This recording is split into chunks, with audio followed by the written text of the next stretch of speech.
ABK Matin, l'interview.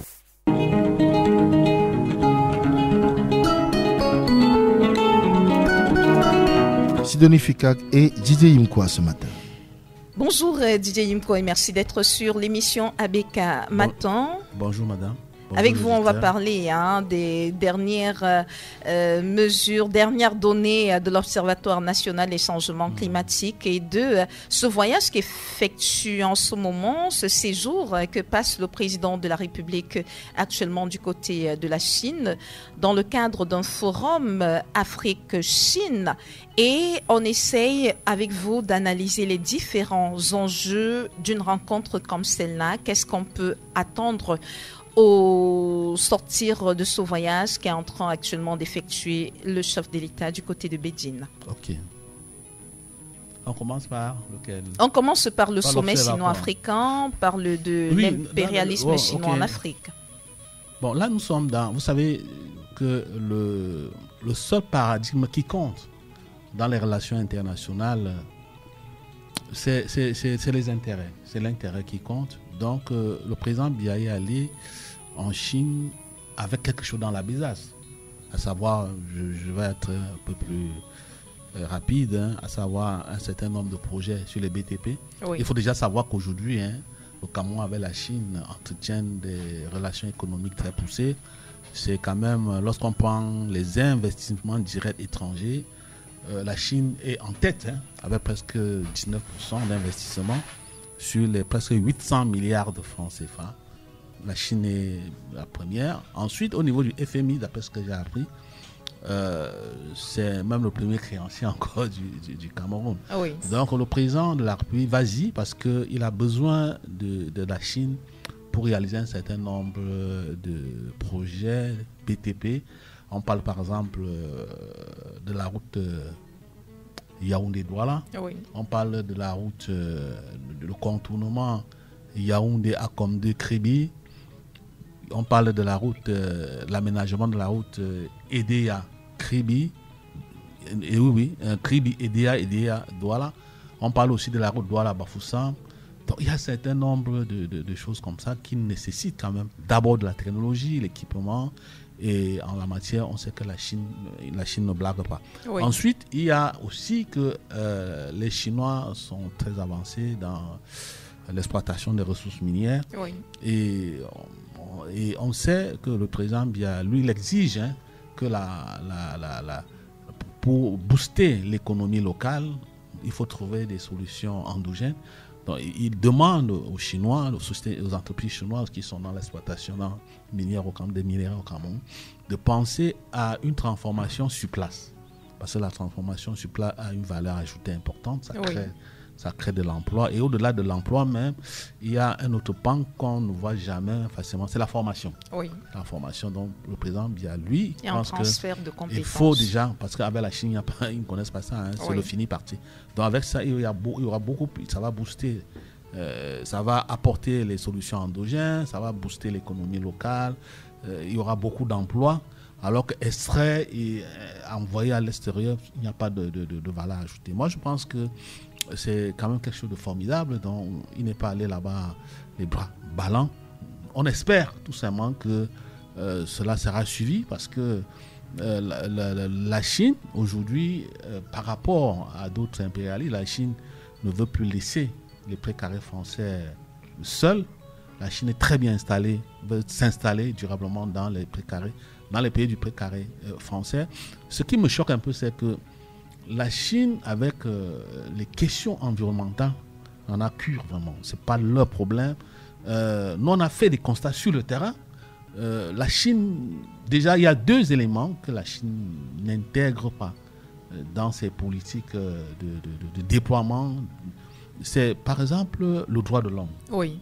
Il y a, par exemple, les questions de droit de l'homme. Vous allez voir que dans beaucoup d'entreprises chinoises, il n'y a même pas de transfert de technologie. Il y a ça, ils ont une expression chez eux, c'est fini parti. Il y a une tâche à faire, tu fais la tâche et tu pars. Donc voilà comment et les fonctions. Et deuxièmement, l'environnement, la protection de l'environnement pour eux, c'est pas leur problème. Oui. C'est pas leur problème.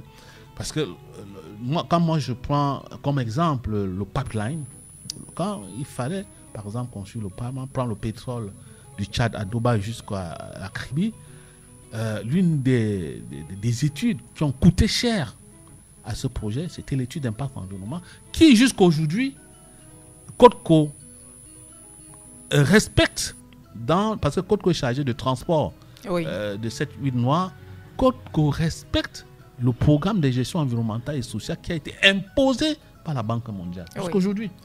Donc ça ne blague pas. Et on sait par exemple que la route Ebolova-Akom 2 est bloquée aujourd'hui parce que la société civile qui protège les intérêts de l'environnement a posé un certain nombre d'exigences.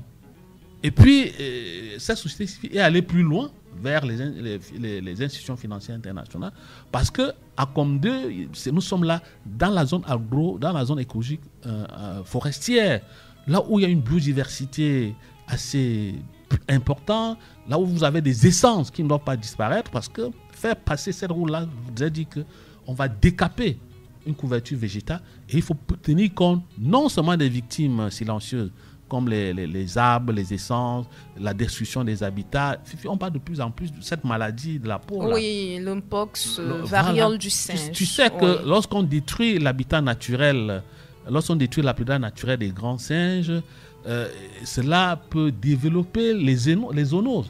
Or, les zoonoses sont des maladies qui se transmettent d'animaux à hommes et vice-versa. Donc, on est facilement très proche. Lorsque leurs habitats naturels n'existent plus, ils sont obligés de se mettre en divagation.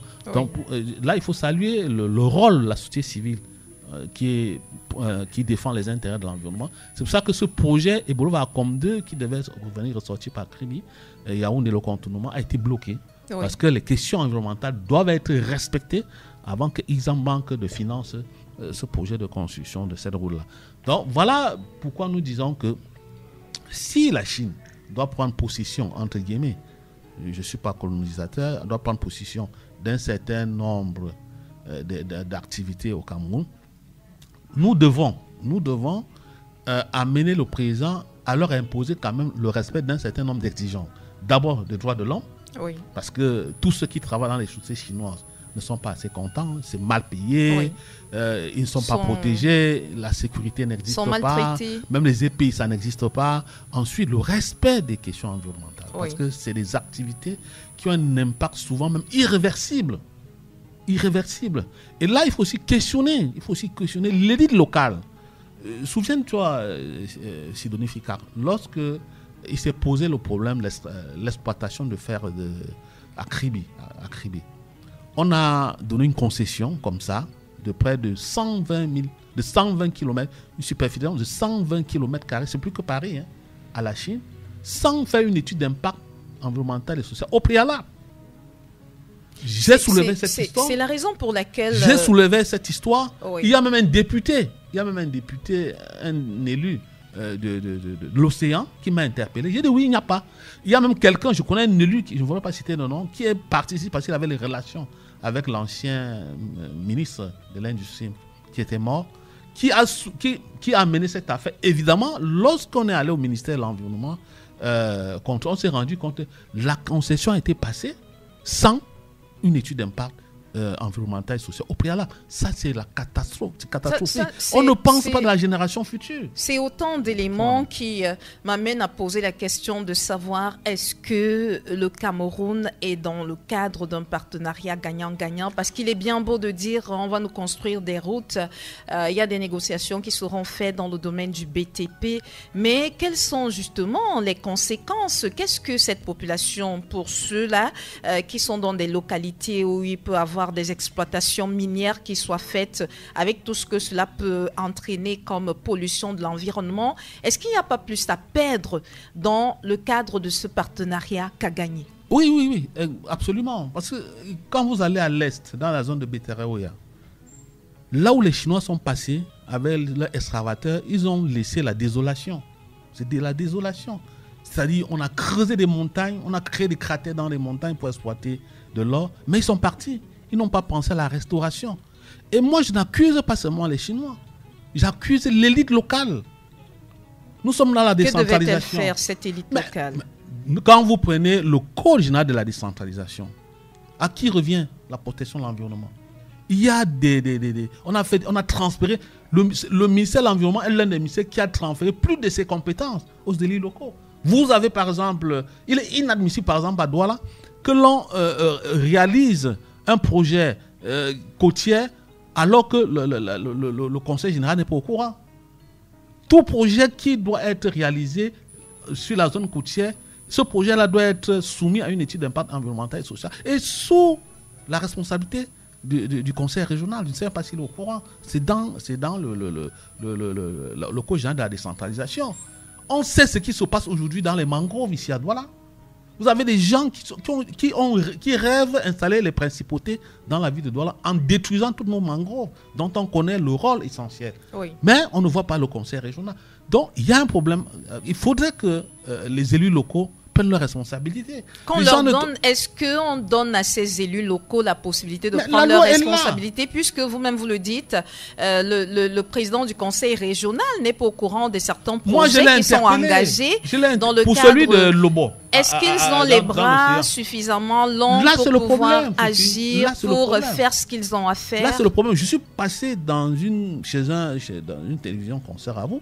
J'ai posé le problème. J'ai dit que vous êtes en train de livrer nos ressources à l'encan, au meilleur, à celui qui vient vous donner de l'argent. Bon, je sais que les Chinois viennent parce que nous avons trop de dettes envers la Chine. On est obligé de leur offrir comme ça là, notre sous-sol. Mais je dis que mais monsieur, en contrepartie, il faut quand même.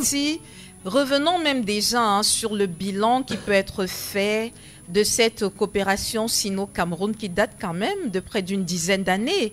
Aujourd'hui, c'est négatif. Aujourd'hui, bon, au-delà du plan écologique où c'est acté que c'est négatif, prenons les autres aspects de la vie dans notre pays. Est-ce qu'on peut dire aujourd'hui que la présence de la Chine au Cameroun, le partenariat Chine-Cameroun ait apporté une plus-value dans le quotidien des Camerounais?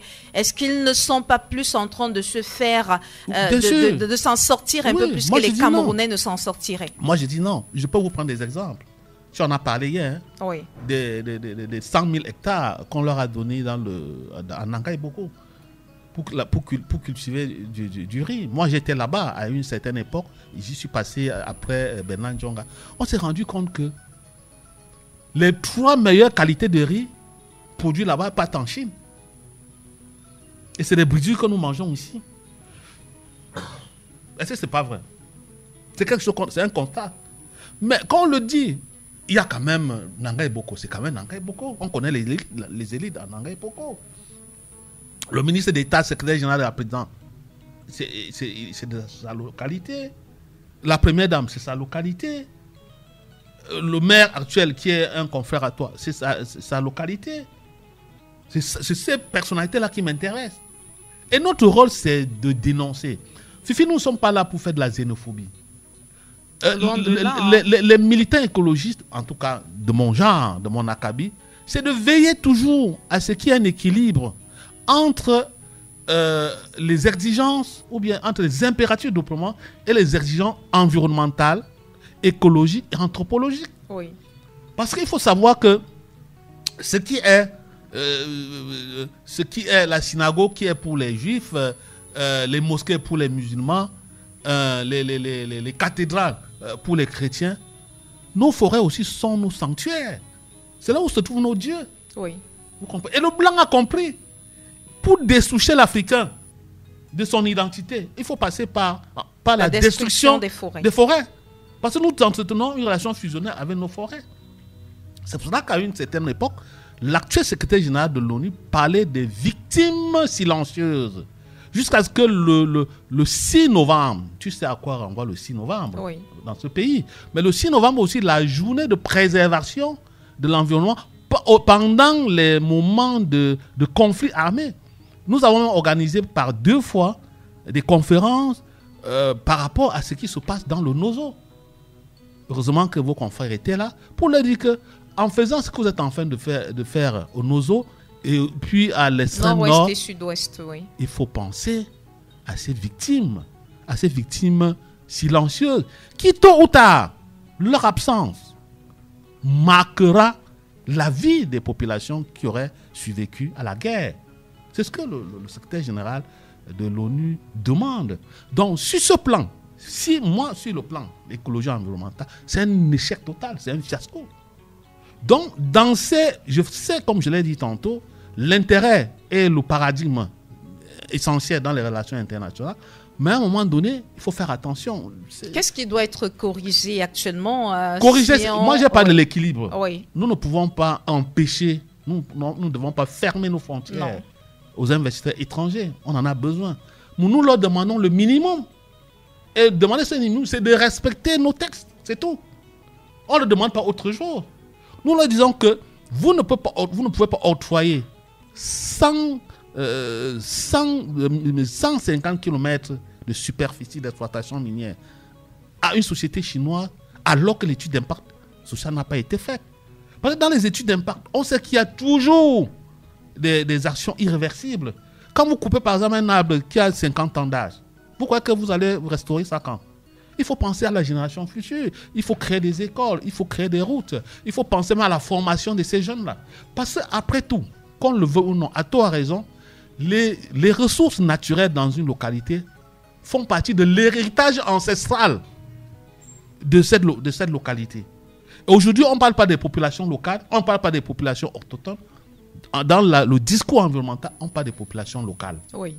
Parce que dans la population locale, vous avez les populations autochtones, vous avez aussi les allogènes. Nous sommes dans un monde en pleine circulation. On dit que nous sommes dans le temps de verso, tout est dehors. Oui. Donc on parle beaucoup plus de la population locale parce que les gens se déplacent et les gens doivent vivre, comme disait un expert des questions de biodiversité.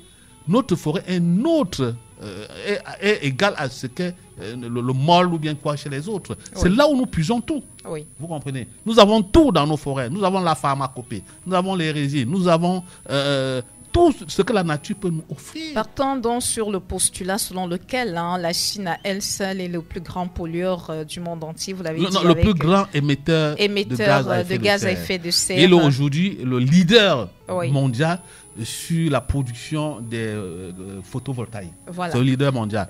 Si aujourd'hui, en 10 ans, on est presque à 5 000 milliards de dollars de dépenses dans la fabrication des photovoltaïques pour l'énergie solaire. Et c'est la Chine qui est le leader. Oui. Donc là aussi, si le président Biya m'avait demandé, c'est prétentieux, je lui aurais aussi demandé qu'il demande aux Chinois de venir installer des entreprises pour pouvoir fabriquer des panneaux photovoltaïques, Fifi. Oui. Parce que le Cameroun ne doit pas être un simple comptoir de distribution des panneaux photovoltaïques. Parce que ce sera les prochains déchets qu'il va falloir gérer.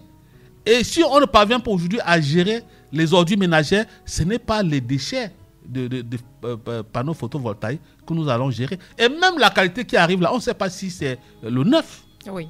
Ou bien si ce qu'on a refait. Oui. J'aurais lui demandé, parce que c'est le leader mondial aujourd'hui, ça, il ne faut pas discuter. La Chine est le leader mondial dans la fabrication des panneaux photovoltaïques, qui est la principale alternative aujourd'hui à l'énergie électrique. Oui. Je demanderais à ces gens d'installer des usines de fabrication de panneaux photovoltaïques au Cameroun pour donner aussi la chance aux Camerounais qui sont très bien formés dans les universités ici, là, d'aller se frotter à la réalité. Oui. Ça, c'est une doléance que vous ferez au chef de l'État. Certainement, il y en a d'autres. Parce que le Cameroun a beaucoup de problèmes. De savoir qu'on peut concéder des centaines d'hectares de terrain à la Chine aujourd'hui pour cultiver du riz destiné à l'exportation. Alors qu'au Cameroun, il y a des besoins dans ce sens. Le Cameroun n'arrive pas, à partir de son riz local, à nourrir la population. Est-ce que c'est pas la guerre, des incongruités? C'est des incongruités qui sont entretenus par l'élite locale, malheureusement. Vous avez les maires qui ne disent rien, les députés qui ne disent rien, les sénateurs qui sont presque inexistants. C'est à eux que j'interroge. Que vous faites quoi finalement pour les populations, pour l'amélioration du code de vie des populations? Pourquoi ne pas associer justement ces différentes autorités locales aux négociations qui peuvent être faites? Est-ce qu'il est compréhensible que des négociations dans ce sens se passent sans volonté politique et que ce soit à elles de chercher à rattraper ce qui pourra rattraper? Ailleurs, je pouvais faire partie de la délégation. Oui. Pourquoi pas? Parce que c'est des sujets sur lesquels je travaille depuis 10 ans. Oui. Mais Fifi, on a enfermé un collègue à moi au sud-ouest parce que voilà une société américaine qui arrive ici, qui demande 100 000 hectares de terre pour la production de l'huile de palme. Pour finir, il n'y a pas de production de l'huile de palme, mais les gars se mettent à exploiter notre bois.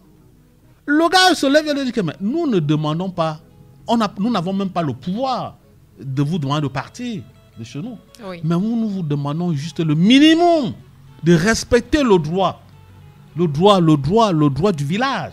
Vous avez trouvé une communauté sur place, vous avez trouvé une communauté qui vit sur la terre que vous voulez aujourd'hui détruire, mais respectez au moins un certain nombre, les valeurs ancestrales de cette communauté. Et puis on l'a enfermé. Et tout ceci avec, il faut le dire malheureusement, la complicité de l'élite locale. Malheureusement.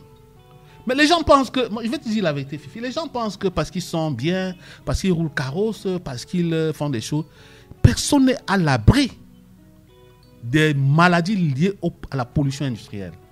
Et ceux qui sont même très exposés, c'est ces hommes bien qui mangent dans les grands restaurants, qui mangent les fruits dans les grands restaurants, qui sont des fruits qui sont ouverts, les fruits de mer, qui sont très, très vulnérables aux métaux ferreux. Je vais te raconter une petite histoire, si tu me permets.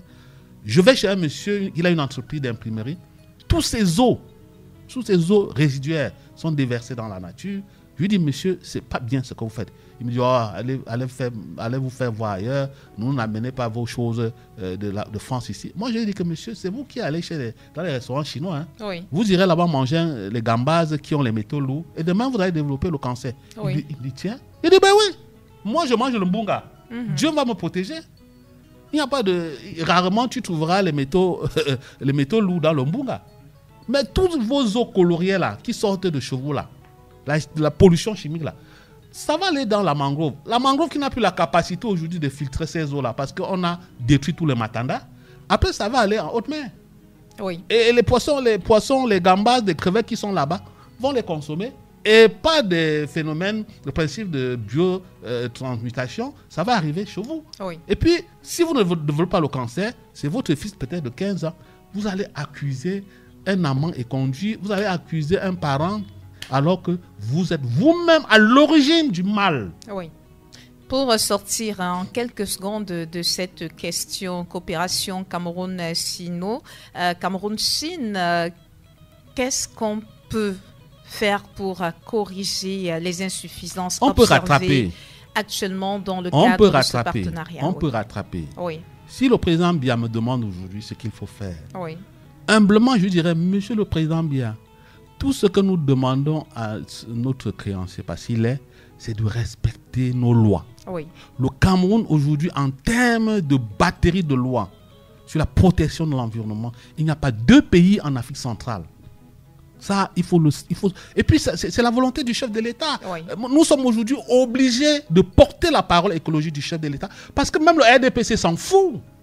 Les engagements que le président a pris à la COP21 à Paris en 2015, c'est-à-dire l'engagement de nous placer sur l'orbite en matière de protection de l'environnement à partir de captation de fonds, à partir des institutions financières internationales, pour pouvoir financer les projets bas carbone, le reboisement, la formation, le traitement des ordures ménagères, la construction des maisons qui sont adaptées au milieu, ce qu'on appelle le renforcement des villes résilientes, le renforcement de ce qu'on appelle des communes, comment ils appellent ça, de créer ce qu'on appelle aujourd'hui le développement local, ce qu'on appelle les communes compactes. Oui. C'est-à-dire, tu es dans une commune, tu trouves tout dans ta commune, tu es dans une maison écologique, tu as besoin, tu profites des services collectifs efficaces, tu as les hôpitaux, tu as tout.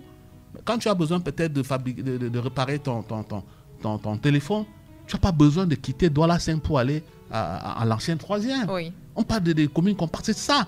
Ce n'est pas seulement dans les discours. Et le président a pris ces engagements-là. Qui doivent être respectés. Maintenant, on a dit que le premier bilan, c'est en 2030. Oui. Or, nous sommes à 6 ans de 2030. Rien n'a été fait. Oui. Donc, c'est pour ça que nous sommes obligés. On peut nous traiter de pro-Biya, mais ce n'est pas notre problème. Mais sauf qu'on prend de ce qui est bien chez lui. Parce que même sa famille politique n'en parle pas. La preuve, c'est que tout ce qu'on a sur le terrain aujourd'hui. On a des problèmes de mouvement de terre, l'affaissement des routes, l'effondrement des maisons dans les bas-fonds. On nous parle encore de problèmes que la terre a tremblé quelque part là-bas à Yaoundé. Oui. Ça rejoint le mouvement de terre. Oui. Dans les mouvements de terre, vous avez le glissement de terre. Le glissement de terre, c'est quand les plaques souterraines bougent. C'est très, très grave. Et tout ça est lié au fait que les politiques publiques d'aménagement du territoire ne sont pas efficaces. Oui. Il n'y a pas des infrastructures d'assainissement solide et liquide. Il n'y a rien. Alors que le Cameroun est très riche. Regardez une ville comme Douala. Oui. On continue de placer le regard villageois sur la ville de Douala. Les gens viennent, lorsqu'il faut parler de la ville de Douala, ils parlent seulement du nombre de députés que la ville doit avoir, le nombre de députés au total, le nombre de sénateurs au total. Voilà ce qu'on peut parler d'une ville qui est aujourd'hui la ville la plus riche. C'est entre autres problèmes. Chacun la ville la plus riche. Chacun pose les problèmes je suis d'accord. Qui semblent être des préoccupations pour lui. D'accord, je suis d'accord. Oui. La plus riche de l'Afrique centrale. Parce que, Fifi, je suis d'accord que si on veut respecter la logique de répartition des sièges à l'Assemblée nationale, je suis tout à fait d'accord qu'une région comme la région du Sud, la région du président, qui a moins d'1 million d'habitants, avec 11 députés à l'Assemblée nationale, Douala, qui a à peu près 4 millions d'habitants, devrait avoir, en respectant la même logique, au moins 30 députés. Oui. Si la dénonciation va dans ce sens-là, et non dans le sens identitaire, ça veut dire que si vous avez 30 députés dans la ville de Douala, vous pouvez avoir même 15 au total. Par exemple, voilà mon problème. Sortons avec un mot en 2 minutes sur l'Observatoire national des changements climatiques qui a délivré son calendrier sur des alertes inhérentes au changement climatique dans les 5 zones agroécologiques du Cameroun et des impacts sociaux, économiques et environnementaux. De quoi est-il question? Quelles sont ces zones et à quoi faut-il s'attendre? Bon, les 5 zones agroécologiques du Cameroun, il y a d'abord la zone sudado-sahélienne. Oui. C'est l'extrême nord, le nord et la Damawa. Non, l'extrême nord et le nord. Il y a la zone de transition. C'est dans la Damawa qui prend aussi une partie du Mbam, une partie du Mbam, Tika et consorts. Bon, il y a la zone forestière monomodale, c'est-à-dire c'est la zone côtière. Douala et puis la zone de Douala et puis le sud-ouest. Le sud-ouest. Bon, il y a la zone des hautes terres de l'ouest. Ça c'est à l'ouest. Et puis il y a la zone, voilà 5, ça fait 5. Parce que même Kribi est dans la zone forestière monomodale. Donc, il y a une 5e. La 5e, c'est là où se trouvent les Ebolova et consorts, dans le massif forestier, le bassin forestier comment on appelle ça, du Congo. C'est là déjà à l'est. Ça, c'est la zone agroforestière bimodale. Voilà comment on compte ces zones-là. Et la mission de l'Observatoire national changement climatique, c'est de présenter les aléas climatiques et proposer des solutions. Voilà la mission principale de l'Observatoire national. Mais qu'est-ce qu'on en fait? Parce que lorsque il y a des données qui sont des données fiables, parce que c'est des enquêtes qui ont été menées par des grands climatologues, et le Cameroun, Dieu sait comment on en a ici au Cameroun, les universités. Donc c'est des très bonnes informations qui doivent être réutilisées dans tous les secteurs d'activité. Parce qu'on a toujours l'impression que la météo, c'est moins pour le transport. Les alertes, c'est quoi? On n'a pas beaucoup de temps. Non, les aléas, on sait par exemple qu'aujourd'hui, il y a les inondations. Lorsqu'il y a les inondations, bon, il s'appuie, c'est le changement climatique, il s'appuie sur 2 aspects, l'atténuation et puis l'adaptation. Bon, l'atténuation, c'est comment faire pour émettre moins de gaz à effet de serre, le CO2, ça agit sur le phénomène d'émission de gaz à effet de serre. Maintenant, il y a l'adaptation. C'est l'adaptation qui est palpable. Comment faire aujourd'hui que s'il y a 2-3 jours de pluie à Douala, que la circulation ne soit pas bloquée, que les eaux soient drainées facilement, que les personnes vulnérables ne soient pas touchées. Quand je dis personnes vulnérables, c'est les enfants, c'est les personnes à mobilité réduite, c'est les vieillards. Parce que la vulnérabilité ne touche pas seulement les hommes, la vulnérabilité touche aussi les infrastructures. Vous avez des écoles qui sont inondées. Vous avez vu ce qui s'est passé dans le Mayo d'Anaï. Vous comprenez? Et là, on interroge maintenant les décideurs. Il y a des décideurs locaux, il y a des décideurs sur le plan national. C'est ce que l'observatoire leur demande de prendre des décisions très vite, d'anticiper sur les aléas climatiques pour réduire la vulnérabilité. Parce que plus on est résilient, moins on est vulnérable. C'est ça la mission de l'Observatoire national du changement climatique qui a été créé par le président Biya. Merci Didier Yimkwa d'avoir répondu à nos questions ce matin dans le cadre de notre émission Abeka Matin. Vous n'êtes pas déçu, madame? Non, du tout. Comment pourrais-je être déçu quand c'est vous qui êtes là? Vous ne nous décevez jamais, Didier Yimkwa, rassurez-vous. Bon week-end aux auditeurs.